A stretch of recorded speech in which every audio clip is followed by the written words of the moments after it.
Hello guys! Ano na naman gagawin natin? Okay, get ready with me! Nag-makeup kasi ako ng walang dahilan. So, tatanggalin na lang natin. So, wala kasi akong makeup remover. So, ang ginamit ko lang dyan ay wipes. Pero hindi baby wipes. Wipes siya. Cleansing wipe. Actually, tinry ko lang naman talaga yung Says Lady na eyebrow gel. Pero medyo naparami yung lagay ko dyan. Di pa nga pantay. Pero grabe, pang malakas. Hindi siya agad natatanggal. Hindi siya natatanggal ng wipes, be. Kailangan oil talaga. So, hindi ko na lang siya winipe siya kasi medyo masakit. So, ang ginawa ko na lang, ilinisin yung buong mukha ko. Pati lipstick dahil maghihilamos talaga kung magdo-double cleanse tayo. Ayan, maghihilamos na tayo. So, ang ginamit ko dyan na facial wash is Celetec facial wash.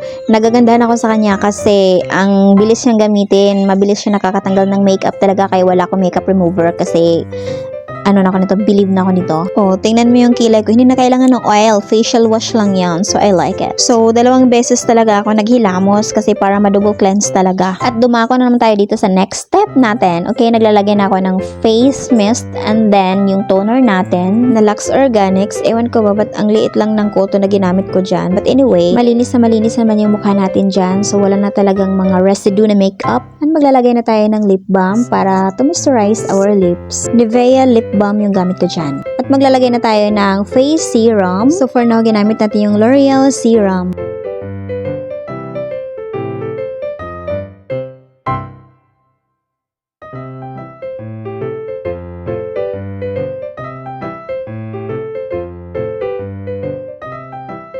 Next, maglalagay tayo ng moisturizer. Celetec face moisturizer yung gamit ko dyan. Inuubos ko lang yung maliit na pakete ko. So, habang nag-skincare ako, yung kapatid ko naman kinakausap talaga ako about dun sa movie na pinapanood niya na Magic Magic.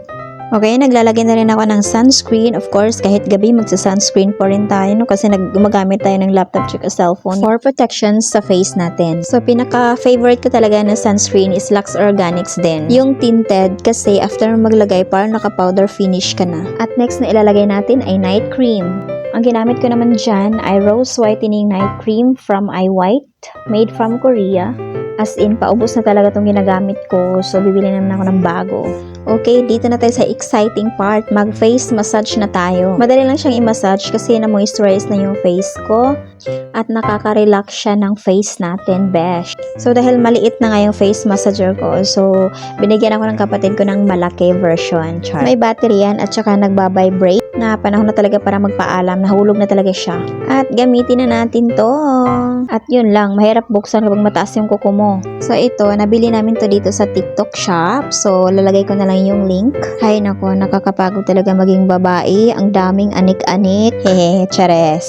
Sabi naman nila, itong face massager, para daw to sa blood flow ng face natin. Kaya nagpabudol na rin yung lola nyo.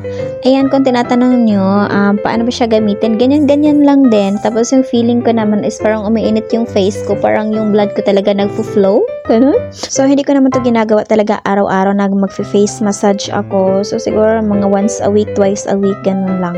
At ito yung pinaka-last step natin. Maglalagay tayo ng eye mask. So, itong eye mask, pa-freebie lang din ito sa mga in-order ko na sa TikTok. At ngayon ko lang siya nagamit. Malamig siya sa skin. So, ayan. And then, sino ka dyan? Grrr.